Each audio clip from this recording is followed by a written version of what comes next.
Quando nós nos deparamos com a questão do processo avaliativo, eu quero fazer abordagem porque a questão relacionada com alguma devolutiva de alguns resultados, de alguma primeira aproximação daquilo que a gente conversou anteriormente. Como que, de repente, alguns professores estão vendo a questão desse tipo de avaliação.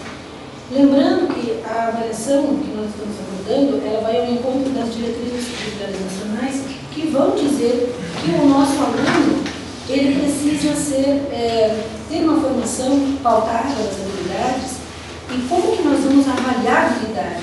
Né? Avaliar do ponto de vista cognitivo, até posso fazer uma prova, mas avaliar a habilidade, que é extremamente necessária para a área da saúde, eu preciso pensar numa forma de avaliação.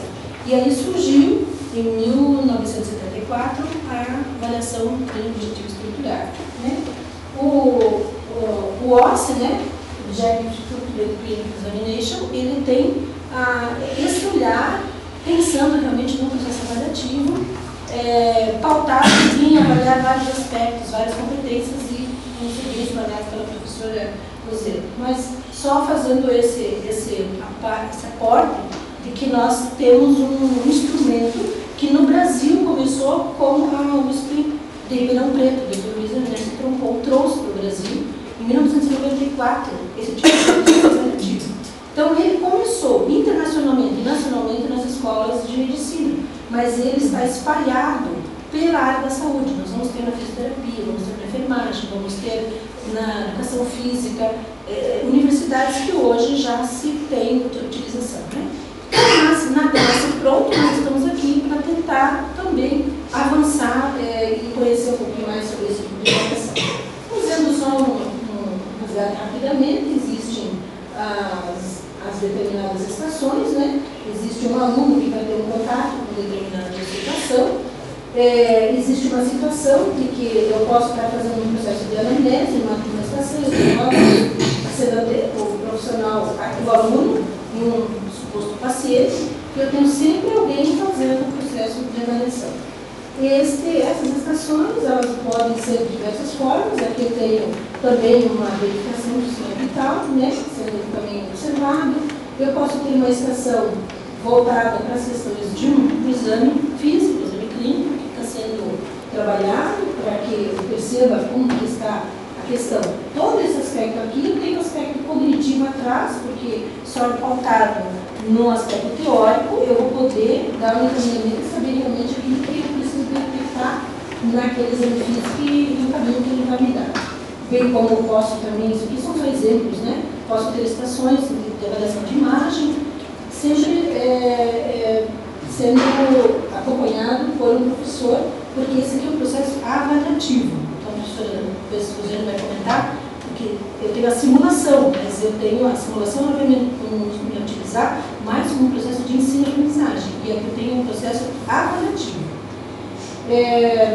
Eu tenho um momento aqui que posso estar fazendo também um processo de verificação dessa habilidade, que é a habilidade de comunicação, que é o fato de você ter passado por várias situações e como que você comunica para os familiares determinados aspectos, né? Que é um grande aspecto aí que tem. A Europa tem uma escola muito preocupada com a questão de comunicação. Tem linhas de pesquisa no Brasil preocupadas com a questão de comunicação, como se dá as boas notícias, más notícias, ou mesmo o aspecto relacional do profissional de saúde. Tudo isso, ele está fundamental que aconteça o quê? Uma devolutiva. Professor, com seus dados anotados, com o aluno que passou pelo processo. Então, se não acontecer o feedback, o ensino vai ficar com os dois lacunas.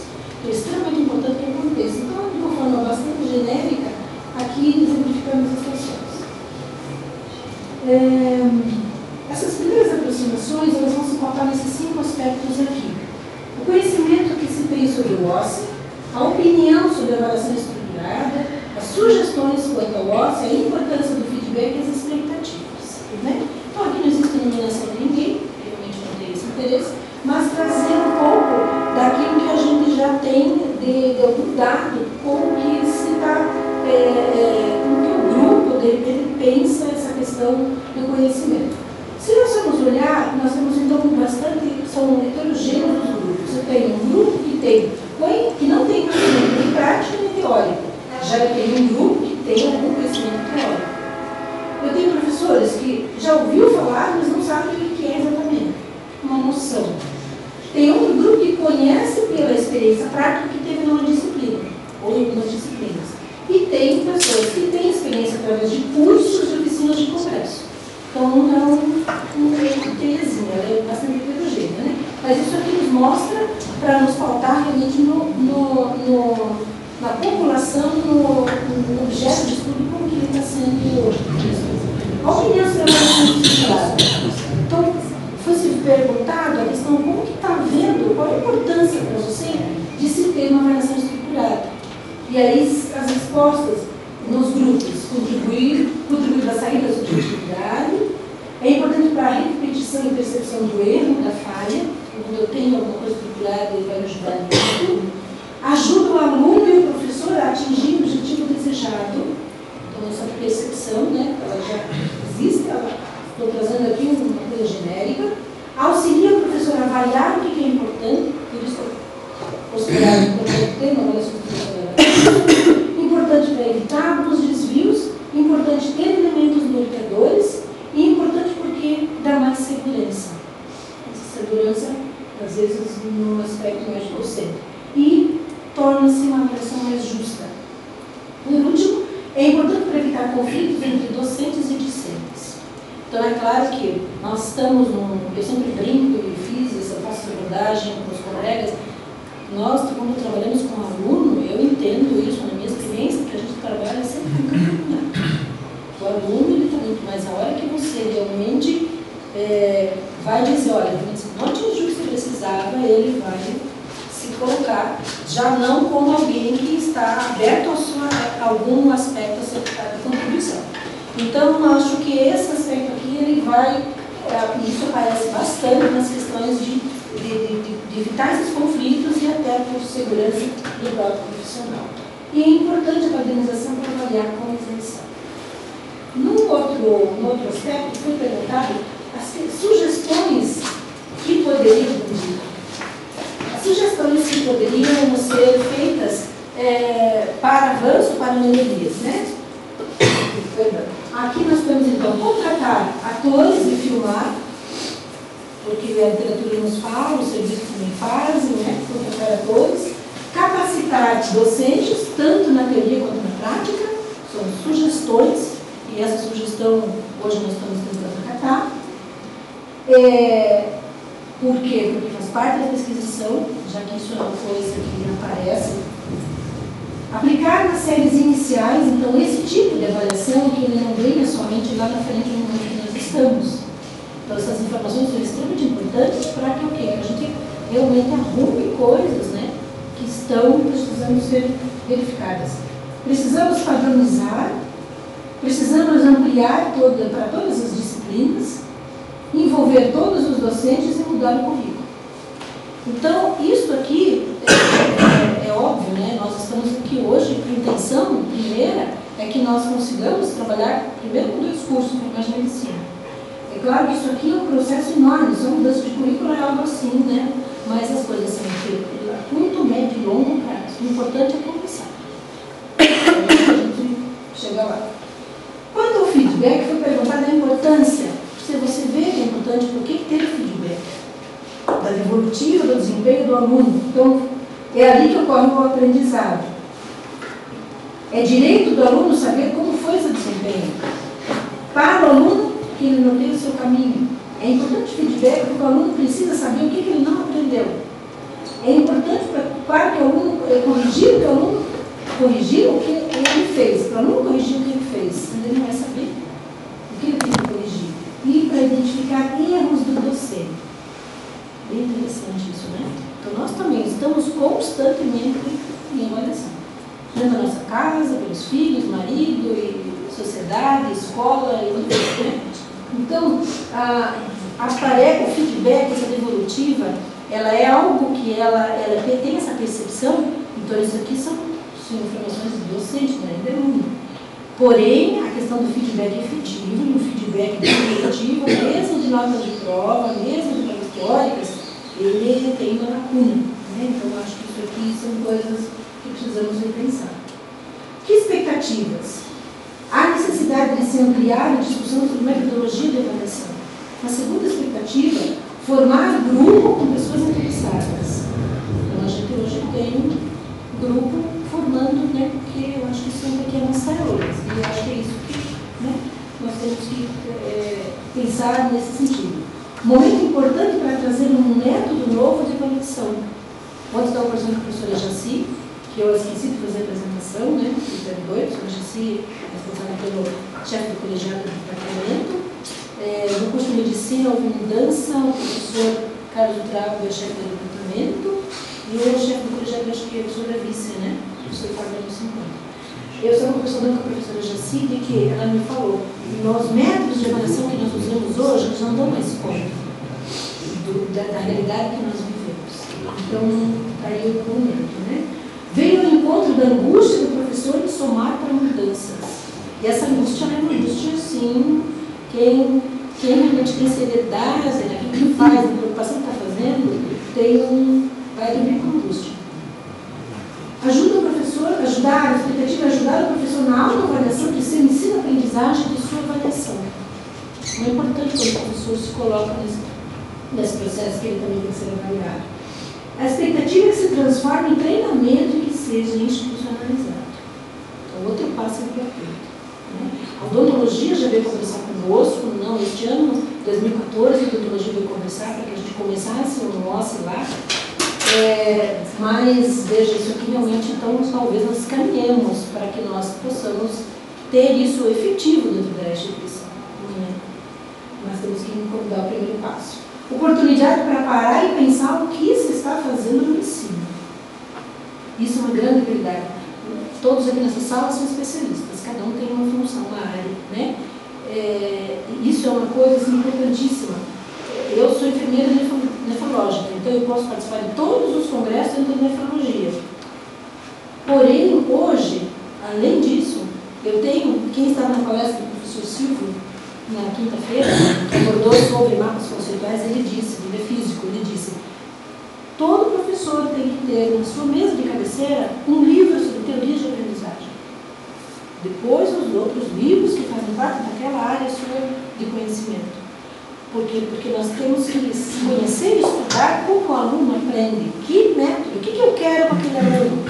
Qual é o método que eu posso utilizar para a aprendizagem dele? É claro que ele está voltado na questão da aprendizagem, do ensino, mas esse repensar, né? O que nós estamos, como é que está o nosso caminhar dentro do ensino? Então, esse momento. Sair automático e melhorar a atuação docente, que é bem automático, né?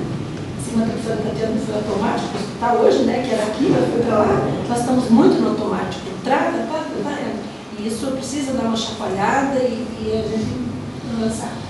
Ampliar a respeito do ósseo.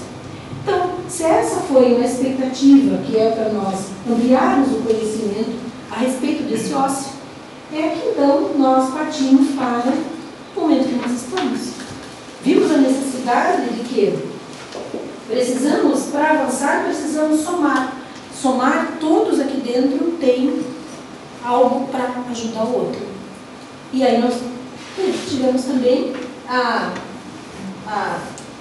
o momento de chamar a professora Rosiane para conversar conosco e nos ajudar nesse processo de formação, dessa experiência que ela dispõe, que ela já trabalha, atua, né, essa expertise dentro desse processo avaliativo, bem porque, como eu comentei, algumas experiências foram feitas e isso gerou uma expectativa bastante grande. E eu acho que nós temos assim que aprender, então vamos aprender para que hoje então vai ser um dia de muita troca,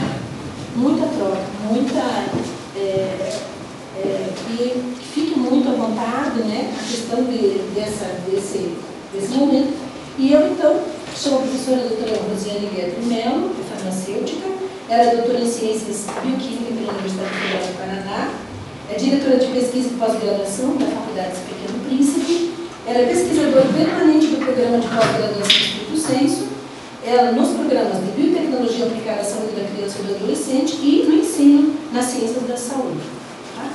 Então, com vocês, a professora Luciane, que seja bem-vinda, que nos use e abuse de todos nós, no bom sentido, né? Porque hoje, que saímos daqui, né, a expectativa é grande, é minha, de vocês, de que a gente atinja os objetivos e que a gente possa, ao final do nosso dia de trabalho, que ela me disse que vai ser intenso, a gente saia daqui com essa certeza de dado algo a mais. Com certeza não vamos funcionar iguais. Tá bom?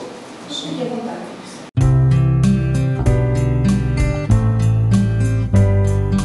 Bom, eu agradeço, Marlene, o convite. Eu acho que é um prazer sempre a gente compartilhar a experiência que a gente adquire, principalmente quando a gente pensa no ensino, em sermos profissionais de saúde que despencamos em sala de aula, né? Sem nenhuma formação na área docente. Então, a gente é farmacêuticos, médicos, enfermeiros e entramos dentro de uma instituição de ensino, vamos para uma sala de aula, nos cobram um plano de ensino, nos cobram metodologias de ensino e aprendizagem e depois a gente precisa fazer uma avaliação para fechar uma nota de um estudante.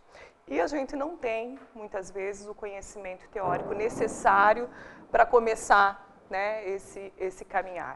E a gente acaba repetindo, né, muito do que a gente teve na nossa formação.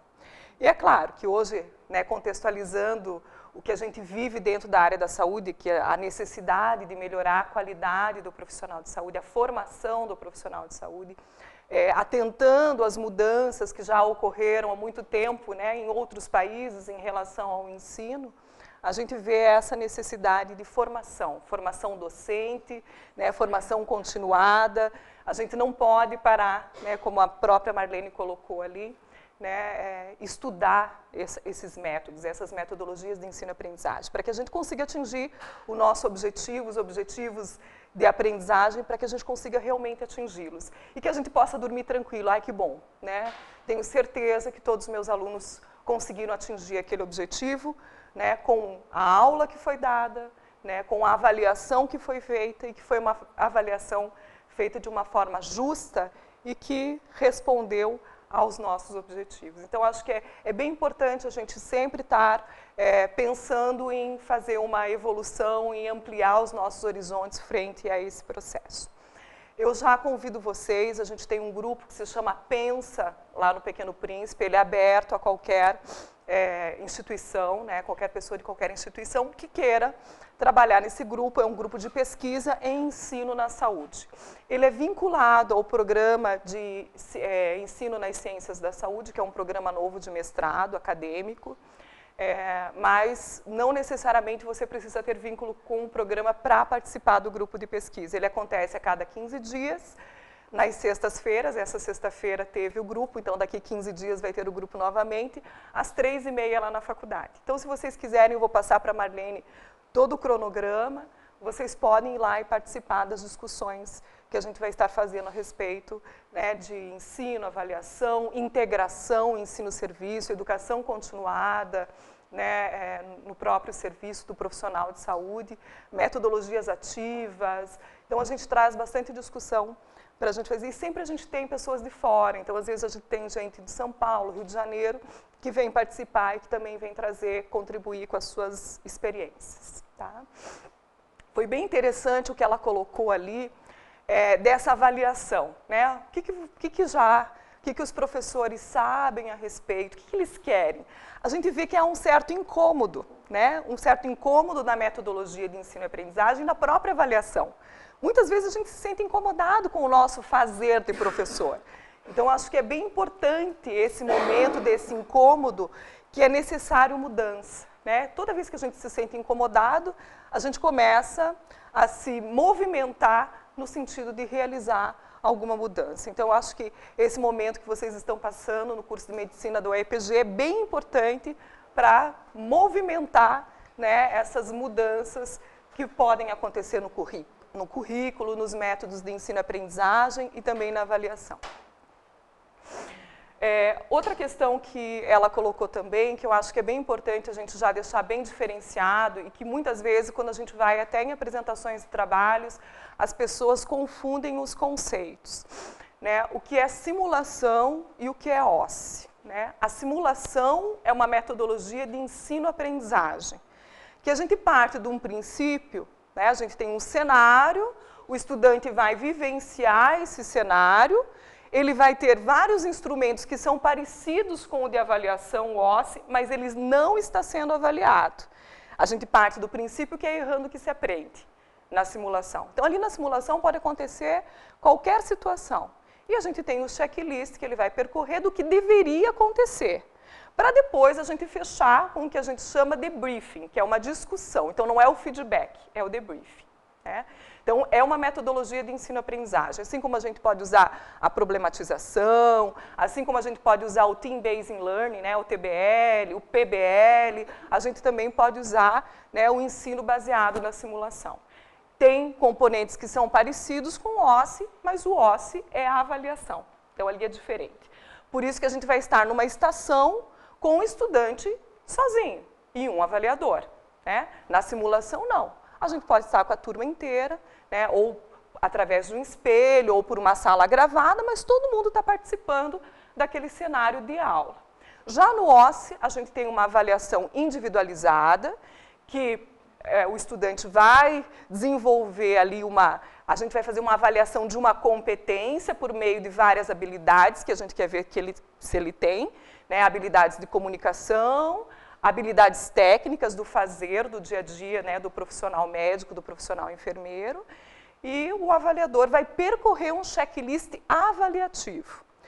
Fechou a avaliação, ocorre o feedback, que pode ser imediato, logo após a avaliação, ou ele pode ser através do vídeo, o estudante primeiro vê o vídeo, ele vê o que ele desenvolveu e recebe o feedback do professor, do avaliador. Né? Então, são coisas bem diferentes. Né? Uma é metodologia de ensino-aprendizagem e o fechamento, que é o ponto alto da simulação, é o debriefing. Já no OSSE, não, é um método de avaliação. E o ponto alto também dessa avaliação é o feedback, né? Que, na verdade, seria o ponto alto para qualquer tipo de avaliação. Quando a gente pensa, né, como ocorreu a nossa formação, a gente muitas vezes fala assim, puxa vida, a gente não conseguia nem identificar o que a gente tinha errado, né, naquela prova, porque a gente não recebia feedback. E muitas vezes é isso que acontece, a gente recebe uma nota, mas a gente não recebe o feedback. O que eu fiz de errado? Como eu podia ter feito melhor? Né? Ou como é que eu posso avançar esse conhecimento? Né? Ou se eu me destaquei, por que destacou? A gente às vezes não conseguia fazer essas identificações. Então isso ainda hoje é uma grande reclamação que os estudantes têm. E muitas vezes eles não saberem, não receberem essa devolutiva. Eles reclamam muito ainda a respeito, né, dessa quebra relacionada ao processo avaliativo. Bom, eu coloquei aqui mais ou menos como vai ser o nosso andamento, né? Eu vou mexer um pouquinho com vocês na parte da avaliação, a gente não vai entrar diretamente no OSSE, a gente vai contextualizar um pouquinho o momento que a gente se encontra, a gente vai falar um pouquinho de avaliação no geral, principalmente qualidade da avaliação, porque eu acho que é muito complexo quando a gente pensa em avaliação e a gente não parte de princípios, de objetivos, do que a gente quer com essa avaliação, onde que a gente quer chegar com essa avaliação. Né? Eu vou contar algumas situações, algumas experiências que a gente vivenciou e também quero escutar, né, de vocês, as experiências que vocês têm, o que a gente pode, né, trocar. Então, a gente vai trabalhar com isso e daí nós vamos entrar, né, em como que a gente avalia, né, as competências clínicas. Né? Como é que a gente faz esse tipo de avaliação? Não é só o OSSE que tem. Né? Existem outras formas também de fazer essas avaliações. Então, a gente vai ver quais são as formas que tem e aí a gente vai entrar, né, especificamente falando dos componentes do OSSE e como que a gente constrói o OSSE. Vamos ver como é que a gente constrói e à tarde a gente vai desenvolver. A gente vai fazer um OSSE rodar. Nós vamos nos dividir em 6 grupos, cada grupo vai construir toda a proposta de uma estação de OSSE. Nós vamos fazer metade, vamos fazer rodar 3 estações, onde metade vai entrar como estudante e metade vai estar como avaliador, como paciente simulado, e depois a gente troca. E a gente roda até para vocês verem como acontece principalmente o controle do tempo, que é um ponto também bem importante. Se a gente não tiver esse controle, pode ser que a gente não termine o OSCE durante aquele dia, né? Então, acho que isso é extremamente importante. A gente tem que ser bem rígido. A estação é 5 minutos, é 5 minutos. O estudante não vai ter mais nenhum minuto. Ele já vai ter pré-estabelecido que ele tem 5 minutos, né? Então, a gente tem que ser bem pragmático nessas questões, porque senão a gente não consegue fazer o OSCE rodar. E é extremamente cansativo para o docente e frustrante, né, quando você vê o processo avaliativo não funcionando da forma que você pré-estabeleceu. Então, acho que esse é um ponto alto do curso, a gente fazer a parte prática à tarde. Por isso que a gente almoça, retorna, e vocês vão ver que vocês vão fazer a digestão bem rápido, porque a gente vai trabalhar bastante. Tá? Bom, então aqui eu coloquei, né, vocês já devem ter vivenciado muita coisa a respeito da avaliação, a avaliação que vocês tiveram, né, nas cadeiras da faculdade ou as avaliações que vocês desenvolveram com os estudantes de vocês, né. Eu gostaria que vocês, quem quiser, né, compartilhar alguma coisa, alguma experiência de avaliação que vocês tiveram, que foi importante ou que marcou a vida de vocês. Porque muitas vezes a gente fala assim, existe um livro se não me engano, é do Perrenot, quando ele fecha o livro dele, ele escreve bem assim, o professor, ele pode ser para o bem, mas o professor também pode ser para o mal, né? A gente muitas vezes não sabe a força que a gente tem com o estudante, muitas vezes num processo avaliativo, muitas vezes num feedback. Então, muitas vezes a gente tem que cuidar com essas questões. E a gente passou por isso, né? Teve professores que nos marcaram positivamente ou professores que nos marcaram negativamente. Eu sempre brinco assim, eu aprendi com alguns professores como não ser um professor, né? Que eu não uso isso, né, de forma alguma, né? Eu tento replicar o que eu vivenciei com eles, não é? Então, muitas vezes a gente traz junto com a gente essa experiência. Então, se vocês quiserem, né, compartilhar alguma experiência que vocês tiveram dessa avaliação, fiquem à vontade. Alguém quer? Marlene, quer falar alguma coisa das suas experiências? Não? Tá. Certo. Alguém quer comentar alguma avaliação que sofreu ou que desenvolveu? Alguma experiência que vocês tiveram? Tiveram alguma experiência? Eu pensei a mesma coisa. Eu estava pensando que o OSCE, eu faço Unicef com meus internos, e eu acho que o OSCE ainda tem dois pés atrás com ele, porque justamente me remete ao troca da anatomia, que a gente tem nas provas de anatomia, e você tem que passar já daquele nervo, nunca aparecia. Na hora da aula era perfeito, o torácico longo, até hoje lembro dele, eu errei. E aí depois na hora da prova, eu tenho um pouco desses 5 minutos que você falou ali do troca, não um pouco de calafrio, mas era troca de você faltava tempo, né? Na prova faltava o tempo, né? Não, até não era o tempo, era o estresse, a angústia, né? Do troca, eventualmente você sabia, você deixou eu olhar, eu sabia, mas eu não sabia. Mas a vida é assim. Eu sei, mas Nós temos, eu e o professor Traum estamos tentando fazer avaliação com estações. Certo. O Ricardo tem dado umas dicas para a gente e a gente sente um pouco de dificuldade. A questão do tempo é isso mesmo que você falou. Você acha, o aluno está com dificuldade, mas ele tem que ter um tempo determinado. E se a gente for bonzinho, nós ficamos o dia inteiro lá. E não vai resolver o problema. Isso que a gente verifica. Não sei se o Trabo concorda, mas a gente está esboçando alguma coisa. Mas eu penso assim que a gente deva fazer assim mais individualizado. Hoje nós fazemos tipo uma mistura de estação e anatomia. Então é uma coisa em série. Talvez hoje, escutando você aqui já nesse início, me parece que eu tenho que avaliar individualmente esse estudante, pegar ele, fazer o feedback, pegar o próximo e assim por diante. E hoje a gente está fazendo uma série, né?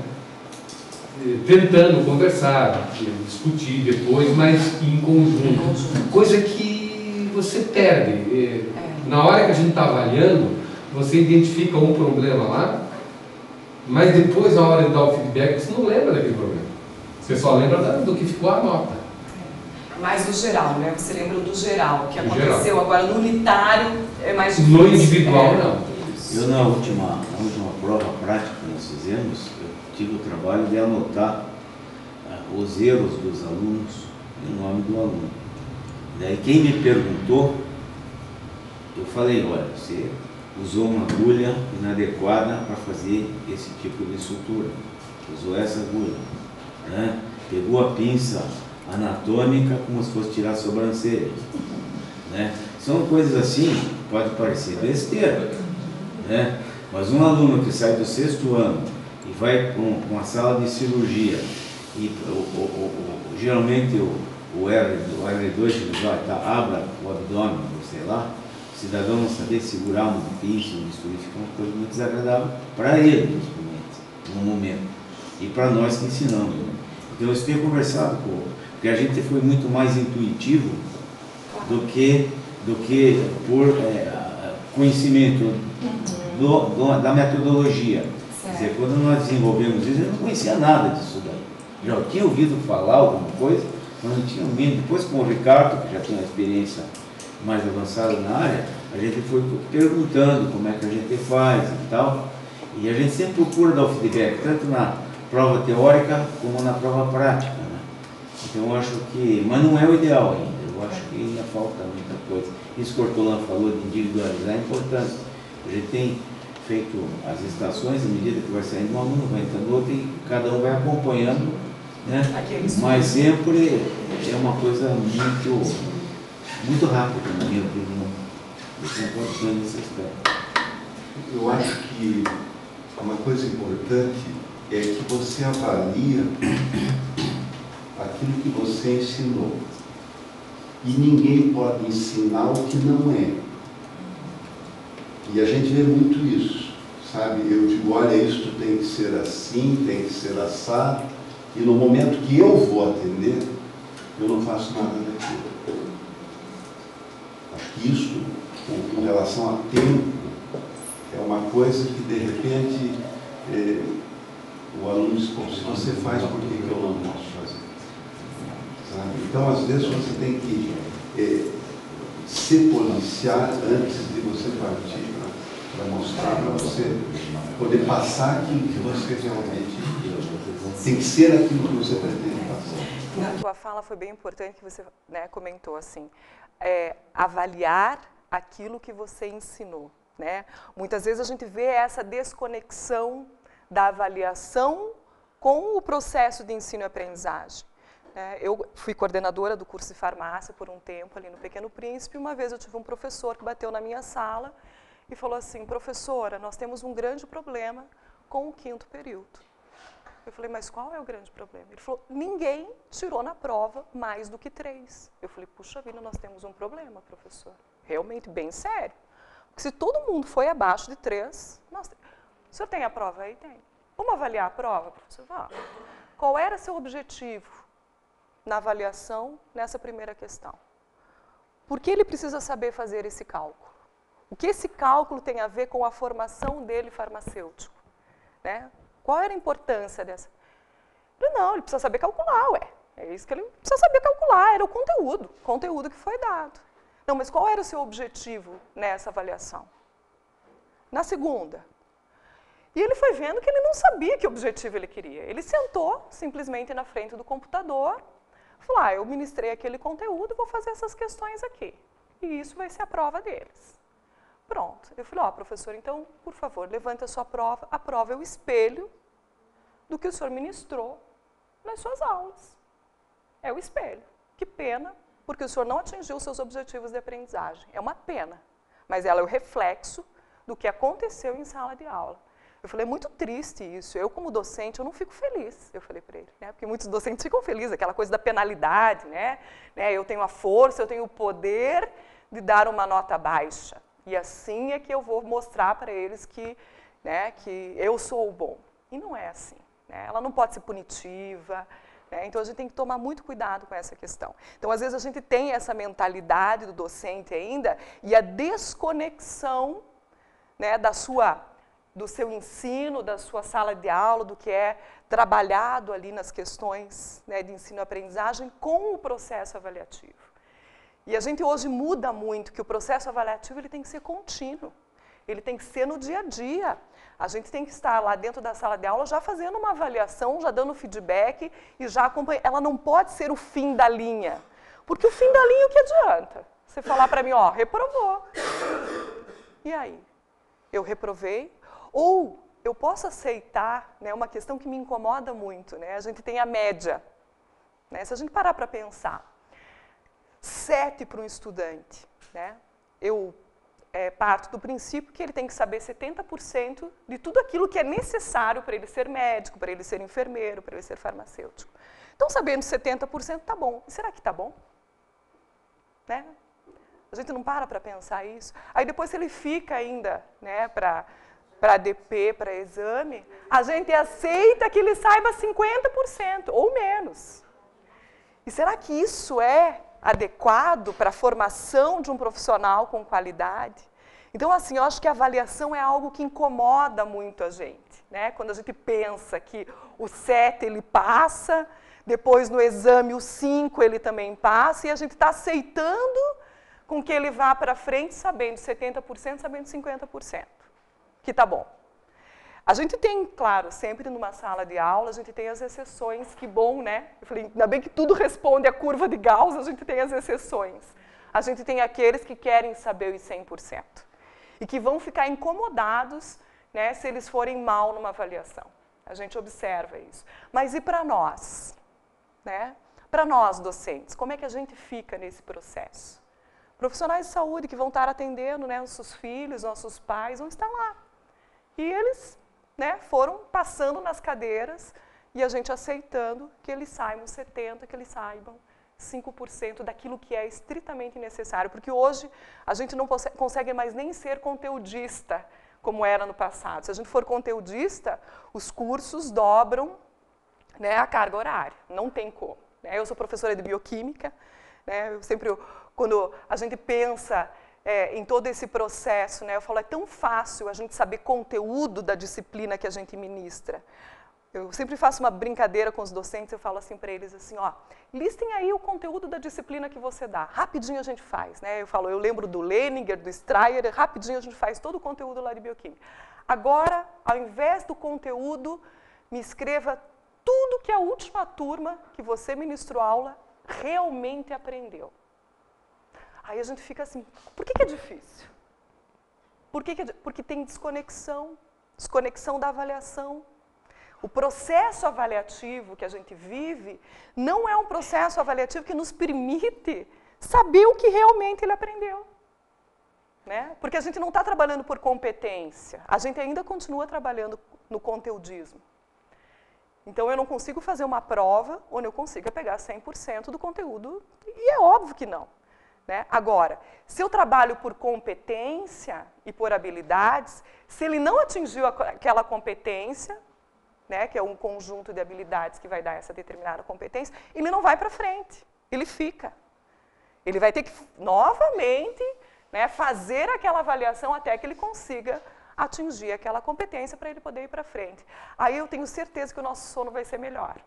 Então, muitas vezes, a gente tem que mudar um pouquinho essa nossa prática da avaliação.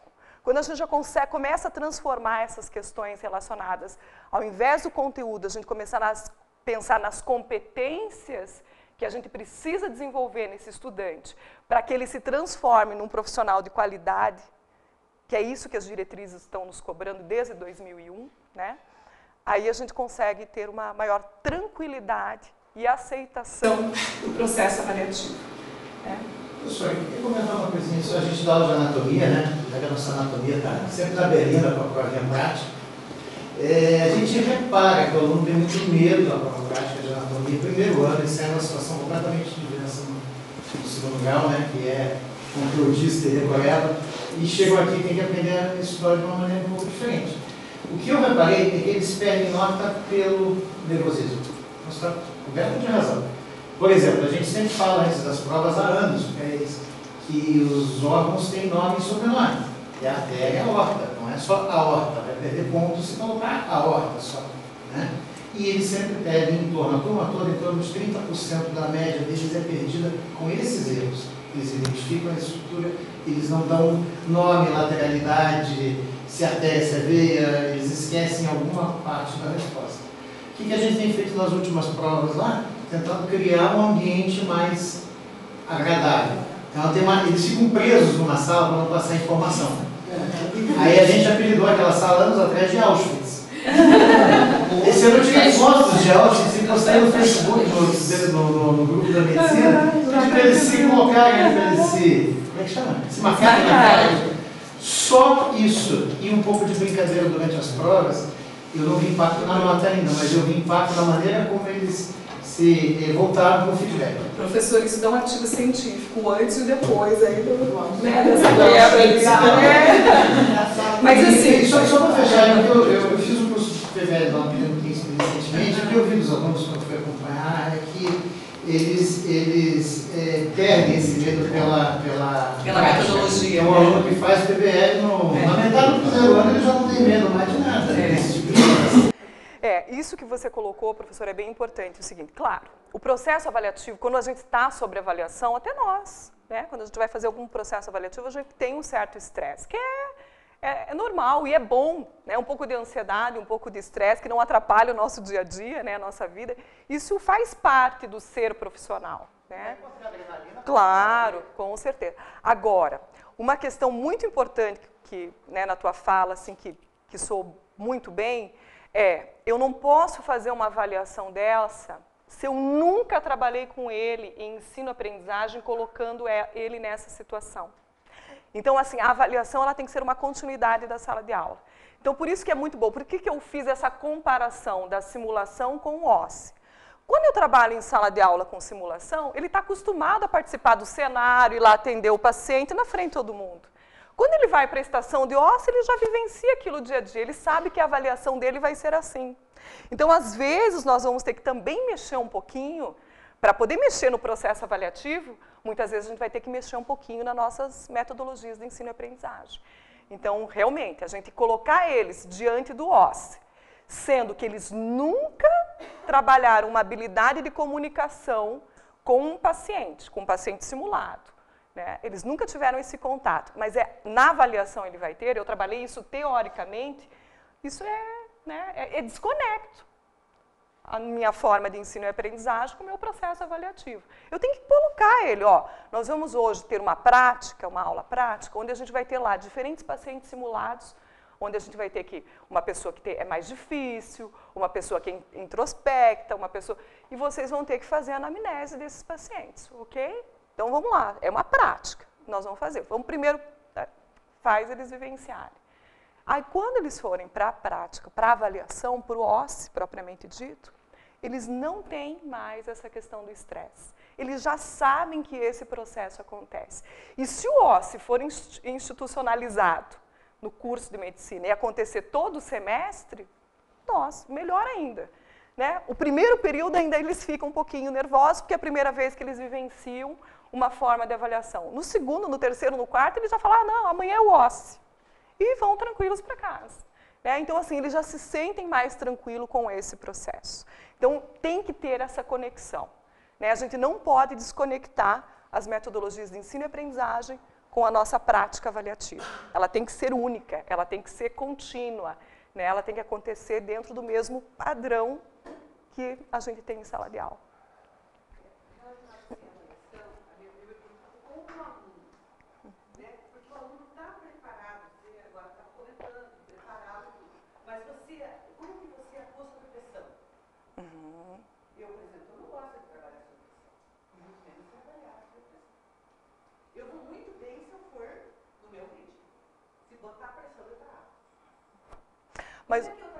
Mas o OSCE não necessariamente precisa ter uma pressão, desde que as regras...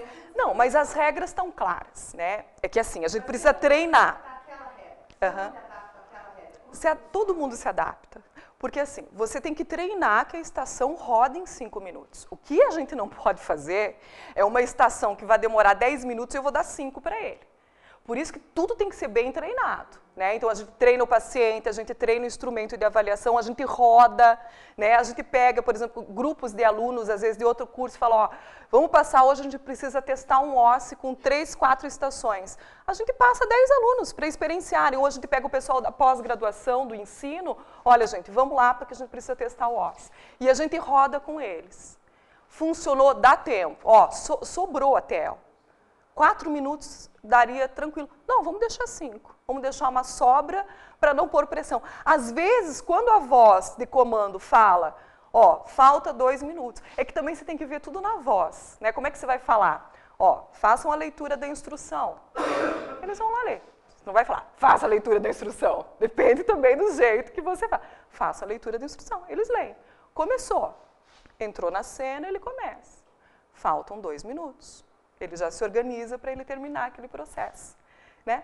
Então, quando isso acontece, os relatos que a gente tem, né, das nossas experiências, eles não ficam tensos.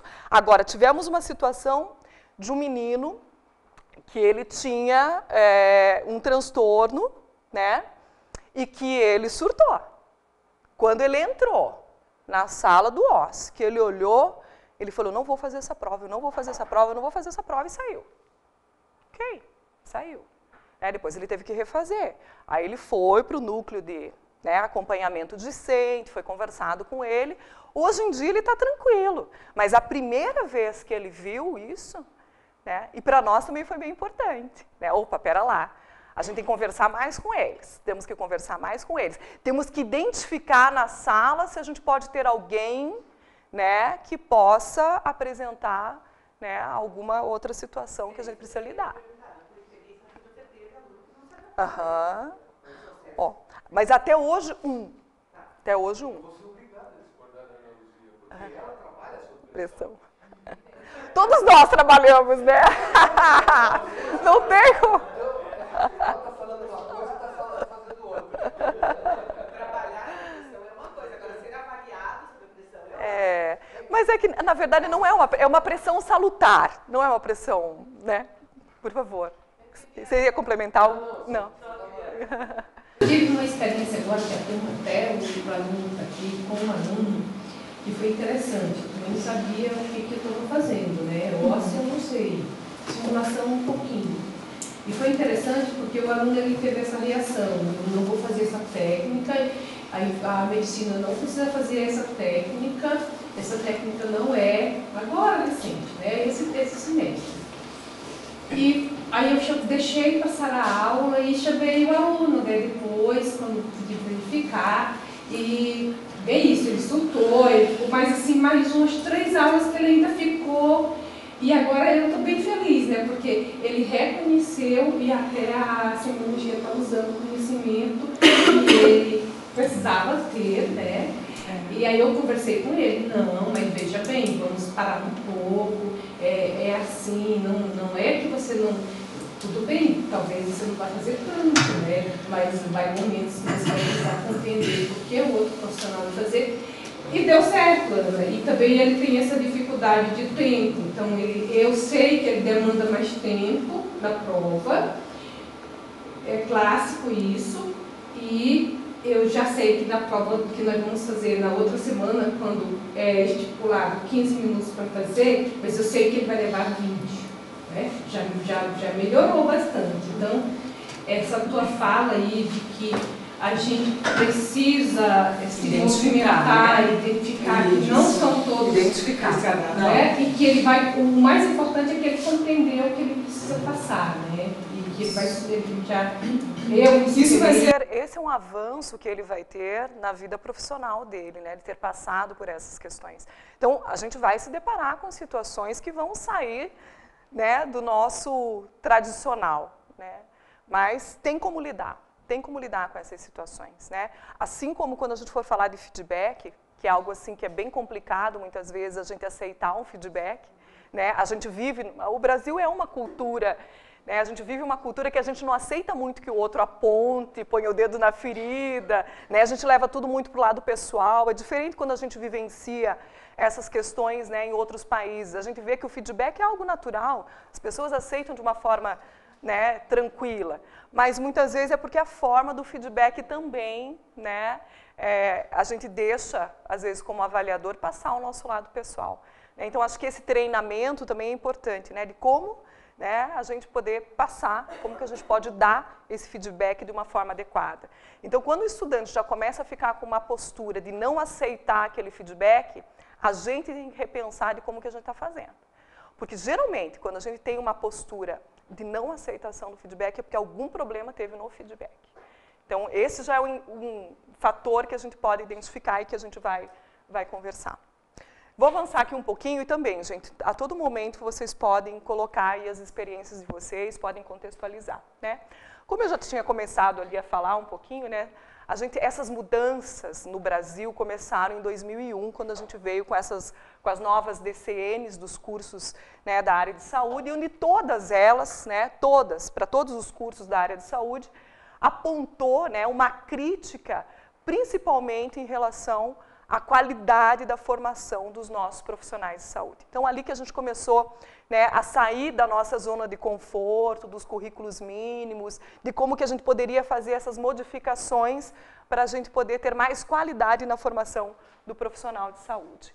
E quando a gente pensa, né, em qualidade, a gente traz também que nas últimas décadas a gente tem uma atenção, né, voltada para a competência do profissional. Né? Como é que eu tenho um profissional competente e apto para lidar, né, com o perfil de egresso que é necessário que a gente tenha dos nossos profissionais de saúde.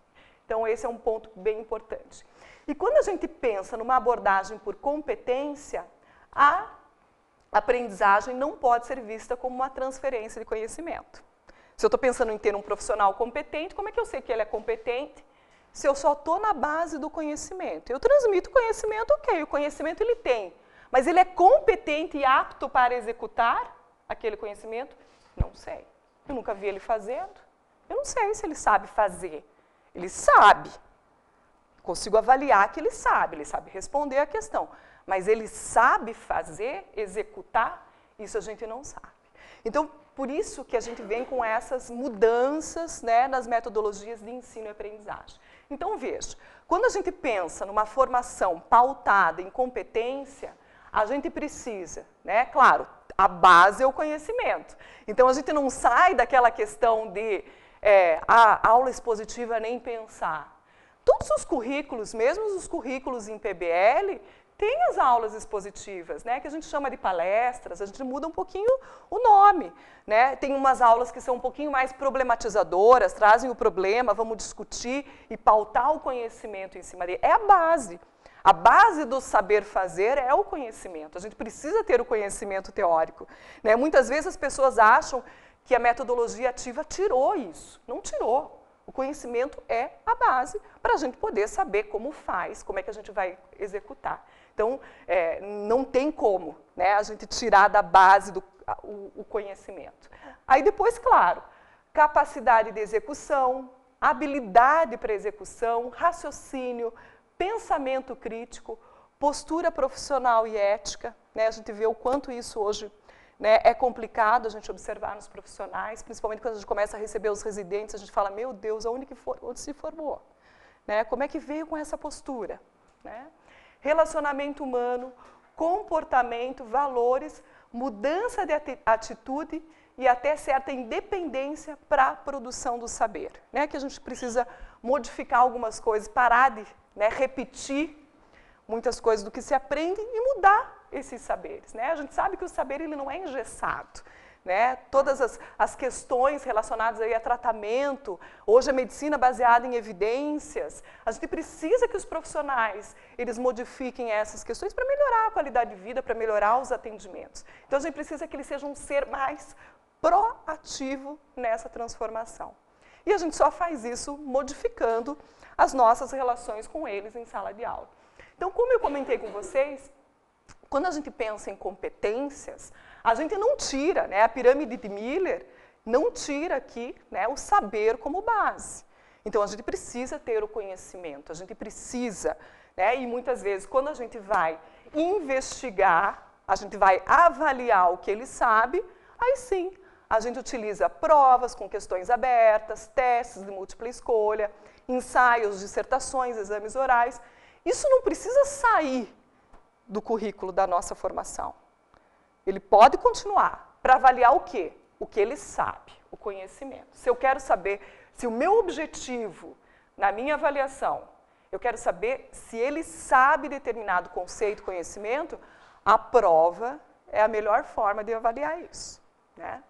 Agora, se a gente começa a subir, como é que eu sei se ele sabe fazer e como é que ele pode me demonstrar, mostrar como faz? Se for por prova, já não dá certo. Descreva, né? Uma vez um professor comentou comigo, não, ele descrevendo como é que ele vai fazer, como é que ele vai conversar, para que descrever? Se ele pode demonstrar isso, né, com outro paciente ou com paciente, né, simulado. Então, a gente tem aqui os exames, né, que são exames que podem ser não estruturados, ou semi-estruturados ou estruturados, que a gente pode colocá-lo, né, diante de um paciente simulado, diante de um manequim, de um simulador, para ver se ele sabe executar determinada habilidade, né? Então, aqui nesses exames não estruturados, a gente tem os casos longos, os casos curtos, e a gente só tem um prático observado ou não observado. Então, geralmente, o checklist desses casos longos e casos curtos é observado e não observado, que a gente vai marcando, né? O fez ou não fez, executou determinada tarefa. O semi-estruturado, a gente tem aqui um exemplo que é o Osler, né, que é o exame clínico objetivo estruturado longo, e o Mini-CX, que é muito utilizado mais na residência e nos alunos de medicina dos últimos anos, quando ele já está na prática. Então, o Mini-CX, você coloca ele, né, para ele executar uma determinada atividade clínica, né, um pequeno pedaço de todo o processo daquela atividade clínica que ele tem que desenvolver, e você acompanha o que ele está fazendo com aquele paciente real, né? Então, o Mini-CX é esse exame semi-estruturado. Já o estruturado, a gente tem o exemplo do OSCE, né, que é o exame clínico, objetivo e estruturado. Então, veja, quando ele já vem aqui objetivo, eu tenho que ter objetividade do que eu quero avaliar, né? Estruturado, ele tem um checklist que eu vou seguir à risca do que ele vai fazer. E eu tenho um paciente simulado que vai ser treinado, e tem que ser muito bem treinado, porque eu sempre falo que também ali é onde a gente pode ter ruído na avaliação, porque às vezes o paciente simulado resolve falar que a dor não era só de cabeça, também era no abdômen, e daí o que ele tinha que diagnosticar vai dar uma alteração, então ele não vai conseguir chegar, né, atingir o objetivo que era necessário naquele momento. Então ele tem que ser muito bem treinado para que ele possa, né, para que ele não possa ser um fator de confundimento naquele processo de avaliação. O manequim também tem que estar bem, né, calibrado para que nada, né, ocorra. E sempre quando a gente tiver algum equipamento junto, é importante que de uma avaliação para outra, porque às vezes eles vão lá e mexem.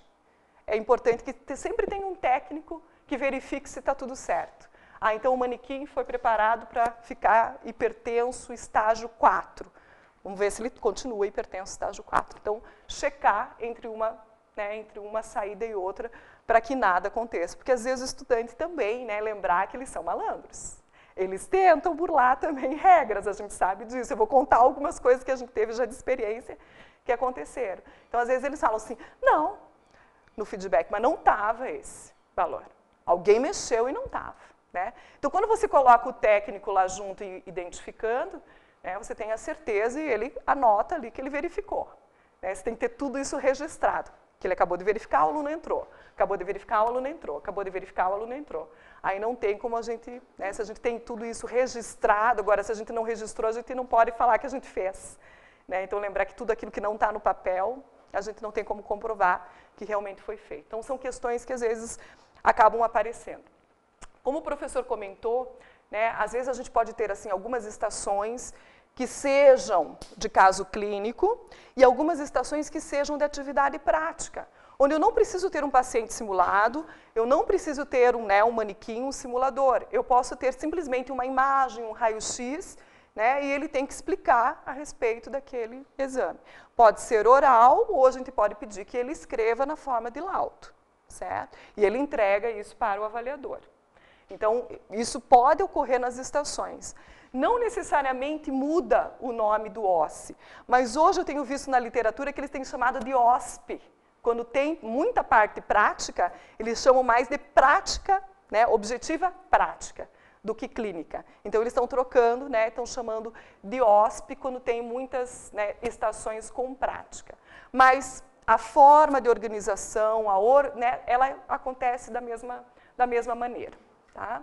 Bom, aí a gente vê que todos esses exames, né, eles precisam de uma observação direta do examinando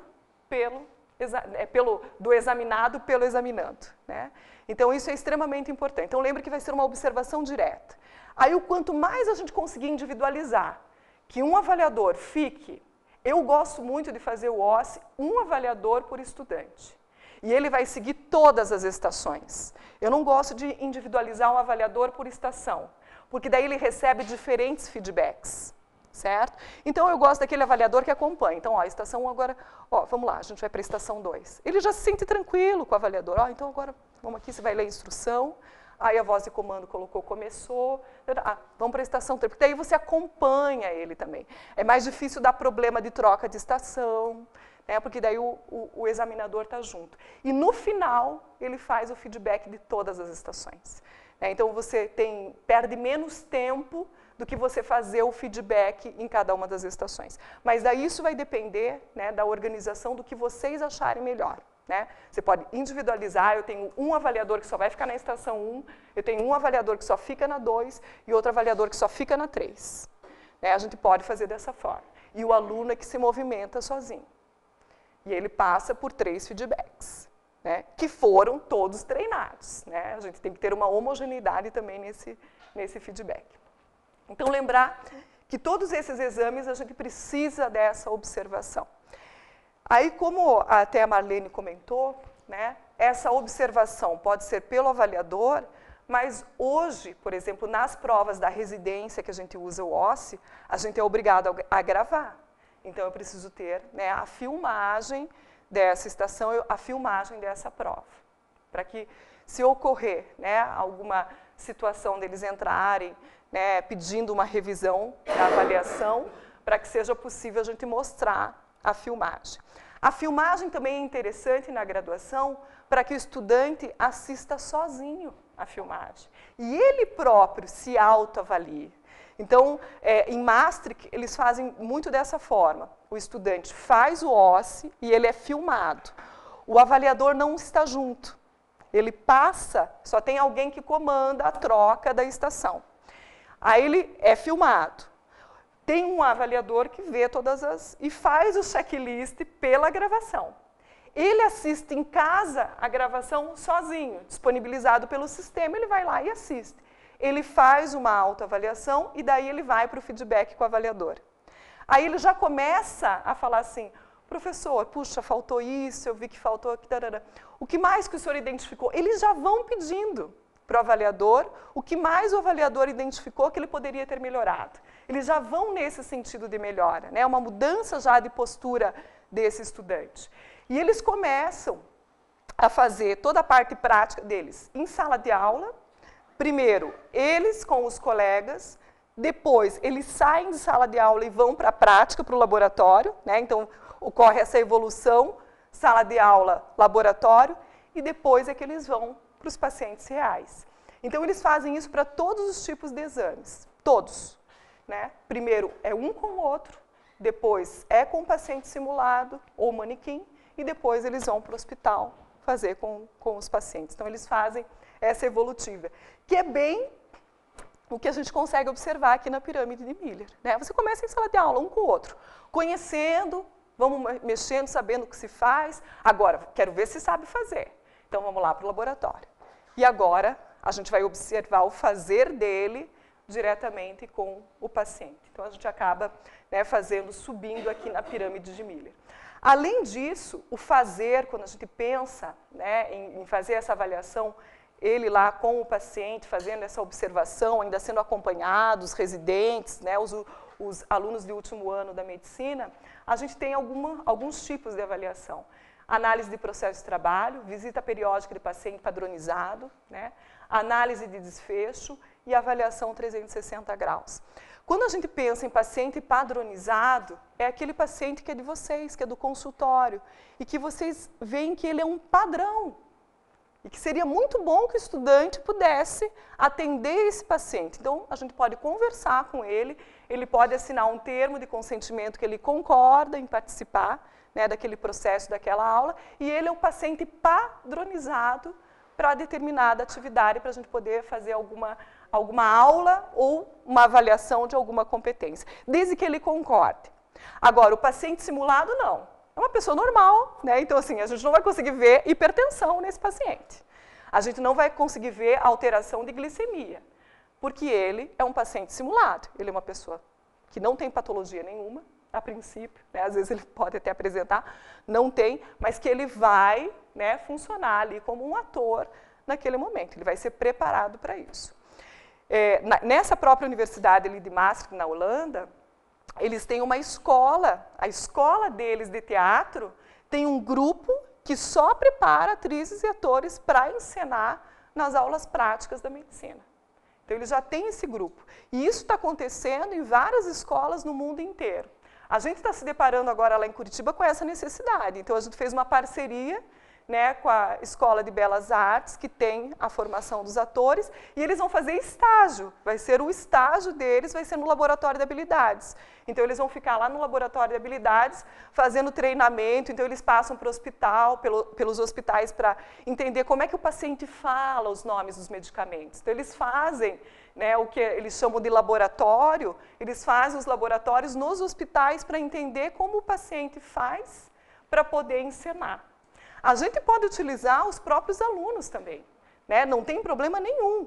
Aluno do 6º ano, 7º ano, que já está indo para o hospital, que já entende como o paciente se posiciona, ele pode vir para as provas do 1º período, ele pode vir para as aulas do 2º período, ele pode fazer essa integração. Então, vocês podem preparar, ou também o que é legal é trocar de curso. Então, por exemplo, eu uso muito, quando me pedem, você pode ajudar, né, a fazer o OSCE lá na psicologia. Eu uso os alunos da medicina para serem os pacientes simulados da psicologia. Eu uso os alunos da psicologia para ser os pacientes simulados na medicina. Então, essa troca também é importante, porque muitas vezes ele vai falar assim, puxa vida, eu não sabia que o psicólogo fazia isso, né? Ou como ele pode ajudar como psicólogo médico em determinadas situações. Então, essa integração é bem importante. Lá fora, gente, eles não discutem mais essa integração. Até eu estava conversando hoje de manhã com a Dagmar. Lá fora, hoje, as aulas são integradas. Eles já trabalham simulação integrado. Todos os profissionais de saúde em sala junto.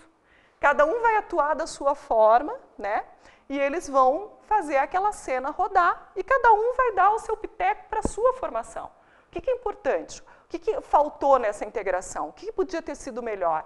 Então, hoje eles já estão fazendo isso. Inclusive, algumas provas são integradas, de atendimento ao paciente são integradas para ver se eles sabem trabalhar em equipe, né?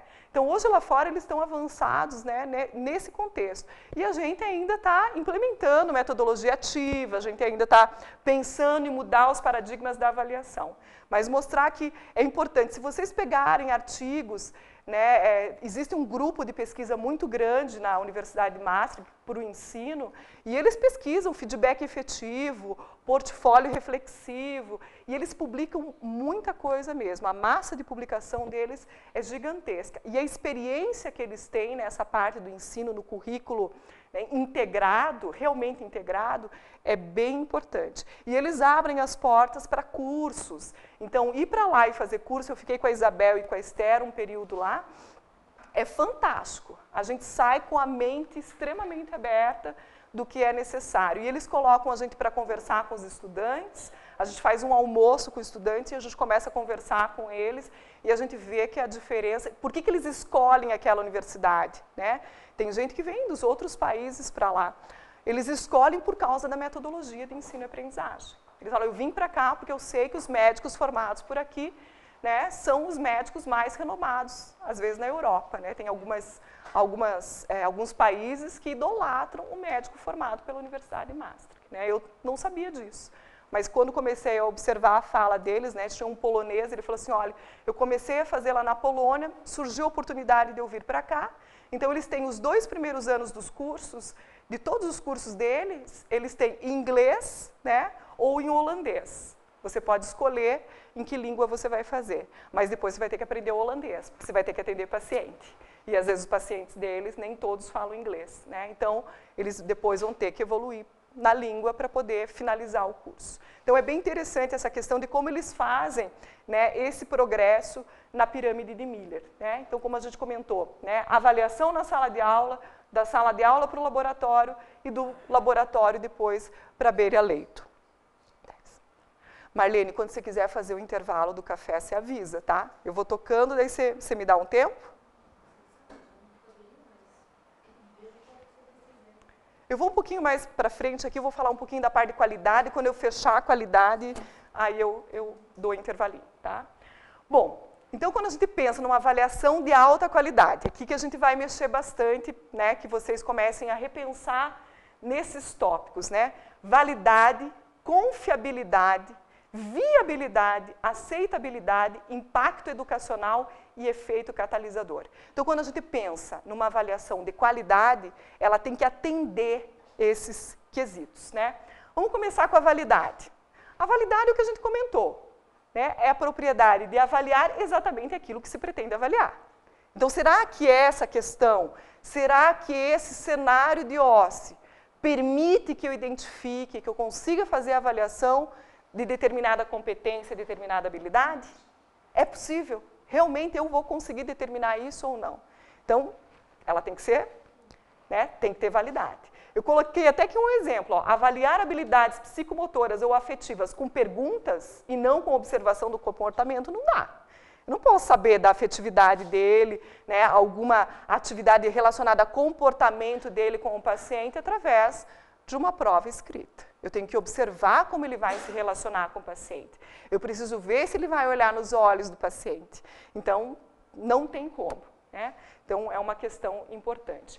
A confiabilidade, né? Veja, a confiabilidade, ela tem mais a ver com o avaliador e com a circunstância do local, certo? Veja, como o professor comentou ali, um ambiente agradável, que eu não tenha ruído nesse ambiente que possa atrapalhar, né? Que o paciente simulado fale de uma forma adequada. Se a gente identificar que aquele paciente simulado não está adequado, como é que eu vou ter confiabilidade naquela avaliação? Que o avaliador seja padronizado, padronização, né? Que eu não faça diferente do professor. Ah, o professor Rodrigo fala assim, eu falo assado. Não, mas é a maneira dele. A gente não pode ter isso. A gente tem que padronizar, né? Inclusive o processo de avaliação, porque a gente vai ter vários avaliadores. É muito difícil no OSCE, né, a gente ter só um avaliador, não tem como, né? A gente precisa contar com o grupo, então a gente precisa padronizar essa avaliação, que todo mundo pense da mesma forma, né? Até é importante quando a gente pensa, quando a gente está fazendo avaliação, corrigindo prova, né? Eu sempre falo, a primeira a gente corrige de uma forma, a 50ª a gente já está, né? O momento do avaliador já não é mais muito bom, né? A gente fala assim, meu Deus do céu. A gente fala, quanta coisa, né? A gente sempre quando está passando uma prova escrita, a gente depois já está pensando, puxa vida, quanto tempo eu vou demorar para corrigir tudo isso depois, né? A gente já começa a sofrer com aquele processo de correção. Então, isso influencia bastante no processo, né? Então, lembrar, ó, uma prova de conhecimento será mais confiável se os critérios de correção das questões forem pré-estabelecidos e não depender do juízo do momento do avaliador. Quantas vezes vocês fizeram a prova e já fizeram lá o gabarito de como vai ser a correção? Foram poucas, muito poucas. Eu não faço É. prova sem o gabarito. Oh, perfeito. Perfeito. Viabilidade, perfeito. Isso é muito bom. Até porque, você tendo os critérios pré-estabelecidos, o estudante se sente mais seguro naquele processo de avaliação. Você já fala para ele, olha, gente, os critérios estão pré-estabelecidos. Depois, se vocês quiserem, junto comigo, ver cada questão, o que precisava ser contemplado e quanto vai receber de pontuação, quando ele vê aquilo tudo escrito, ele fala, puxa vida, ele nem contesta. Ele nem contesta. Agora, se a gente não tem, e vai explicar para ele por que ele não tirou 1 naquela questão, ele tirou 0,8, ele tirou meio, eu tenho que ter critérios. Se eu não tenho os critérios, ele pode contestar. Porque como é que naquele momento, eu resolvi que eu vou tirar 0,2, mas vou tirar 0,2 com que parâmetro? Né? Então, isso aqui é importante. E isso homogeneiza, padroniza os avaliadores, inclusive no OSCE. Né? Então, no OSCE, quando a gente faz o processo de avaliação, a gente já conversa com todos. Olha, gente, então vai ser assim, se não cumprimentar o paciente, é 0,2 que tira, se não, não... Todo mundo segue o mesmo critério no processo de avaliação. Aqui relacionado à viabilidade, né? Quando a gente pensa se é viável aquela avaliação, a gente tem que pensar em tudo. Espaço físico, né? A instituição comporta. Eu tenho espaço físico, eu tenho simulador, eu tenho paciente simulado, eu tenho um número de avaliadores adequados, porque senão a gente vai sofrer no processo de avaliação. O estudante e a gente também vai sofrer. Se a gente não tiver pessoas, é muito difícil. Então, assim, o OSCE, ele depende, né, de uma área física, um número de avaliadores, um planejamento antecipado. Né? Muitas vezes as pessoas falam assim, quebrar, né, esses paradigmas do ensino tradicional para as metodologias ativas, às vezes as pessoas falam assim, a metodologia ativa é fácil, né? É um enrolation. Eu escutei já pessoas falando assim. Eu falei, gente, vocês não sabem o trabalho que dá antes. Para que a gente chegue lá e faça acontecer, e que realmente eu saia dali sabendo que ele atingiu o objetivo de aprendizagem, o trabalho anterior a isso, ele é absurdo. Né? A mesma coisa com o processo de avaliação. O OSCE, ele não é fácil de fazer. Muitas vezes vocês vão falar, puxa vida, é bem melhor eu fazer uma prova aqui no computador, que em meia hora eu faço, do que eu vou me organizar para fazer o OSCE. Só que o resultado que vocês vão ter, inclusive para vocês enquanto docentes, vai fazer vocês fazerem o OSCE. Isso eu já falo, que uma vez que vocês fizerem a observação que vocês vão ter do OSCE, vocês conseguem modificar as práticas de vocês de ensino. E falam, puxa vida, preciso melhorar aqui, preciso melhorar ali. A gente teve numa das avaliações de OSCE, então a gente trabalhou com paciente simulado e era para fazer exame da cavidade oral. E um estudante, né, a gente deixou a professora da disciplina, a gente deixa ela como coordenadora no meio, ela não era avaliadora, ela treinou os avaliadores, então ela ficou no meio, tinha alguém controlando o tempo, mas ela ficou no meio para acompanhar todo o processo. E ela ficou chocada com algumas coisas que ela viu. Então, depois do final do OSCE, a gente chama de uma roda de conversa. Então, primeiro a gente escuta os pacientes simulados, eles falam como eles se sentiram naquele processo de avaliação, os avaliadores, e aí a professora, coordenando aquele OSCE, ela também coloca. E ela viu uma situação que a paciente simulada ficou constrangida, porque um estudante pegou a língua dela e puxou.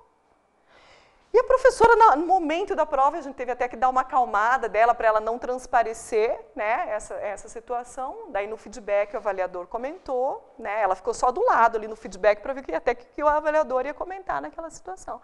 Mas ela ficou chocada, ela falou assim, eu nunca ensinei isso para ele. Eu queria saber, ela ficou assim, transtornada de ver. Eu queria saber de onde que ele aprendeu isso, né, nessa situação. E a paciente simulada falou assim, nossa, né, eu fiquei também, não sabia se eu falava para ele, não puxa minha língua, não deve puxar minha língua, né?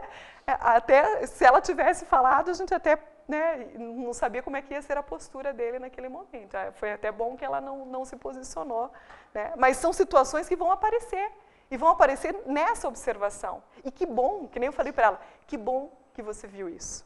Porque agora na tua aula você vai falar, gente, cavidade oral, assim, ninguém puxa a língua do paciente, pelo amor de Deus, é assim, assado. Então, ela já tem uma experiência que ela adquire e que ela vai comentar, né? Mas a situação, assim, foi bem, né, naquele momento foi bem para ela, quanto docente, né, ela queria saber de onde que eles tinham tirado isso. Garanto que entraram em algum blog, né, alguma coisa eles viram, né, e eles entram muito, né, YouTube, blog, para ver, né, exames físicos e tudo mais. Muitas vezes eles estão hoje, né, entrando para poder observar, e nem sempre são científicos, né, na maioria das vezes não. Bom, aceitabilidade, né? A aceitabilidade permite o reconhecimento da avaliação como adequada e justa por todos os participantes, por nós avaliadores, pelos avaliantes, por todos, né? Então, isso é importante. Eles precisam aceitar aquela avaliação como justa. Quando eles saem falando que a avaliação não foi adequada, vocês vão ver na outra avaliação. Eles geralmente não estão... Eles vêm para a avaliação com um estado geral deles bem ruim naquele processo avaliativo. Agora, quando eles veem que é justo, quando eles veem que eles aprendem com o processo de avaliação, eles se preparam. Eles não veem a hora que tenha de novo, para eles saberem como é que eles estão, se eles estão conseguindo vencer os objetivos. Então, para eles também é importante. E que o processo seja justo. Então, eu acho que isso aqui, a falta, né, da aceitabilidade, impõe distorções que podem tornar inviável a execução de uma avaliação. Então, acho que esse é um ponto também aí bem importante nas disciplinas de vocês. Bom, outra questão importante é o impacto educacional da avaliação, né? Lembrar que a avaliação não é fim de linha, reprovou, aprovou. Não. Ela faz parte do processo de ensino e aprendizagem, né?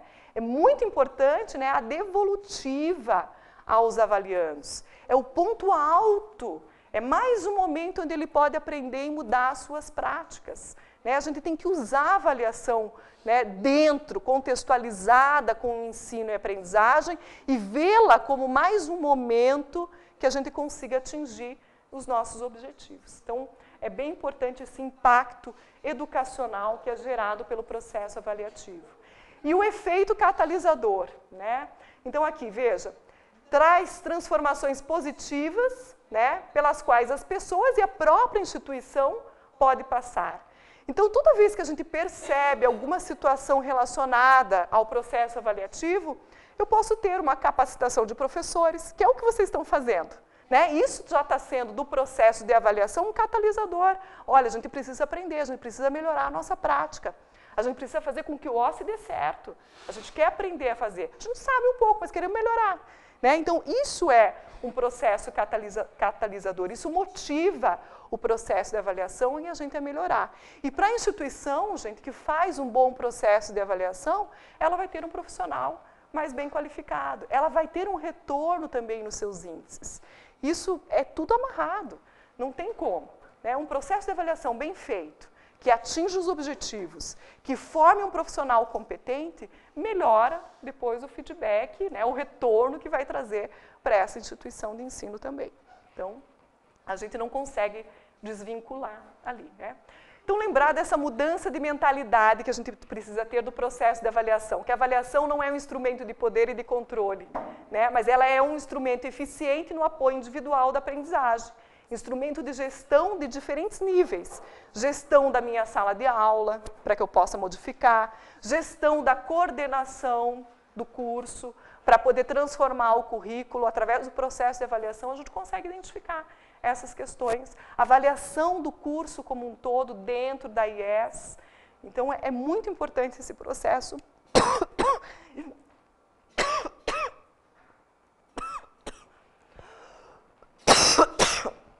É hora do café. Vamos encerrar, depois eu termino a contextualização. Eu estou com um pouquinho de sinusite, então de vez em quando eu vou dar umas crisezinhas de tosse, tá? Não se assustem.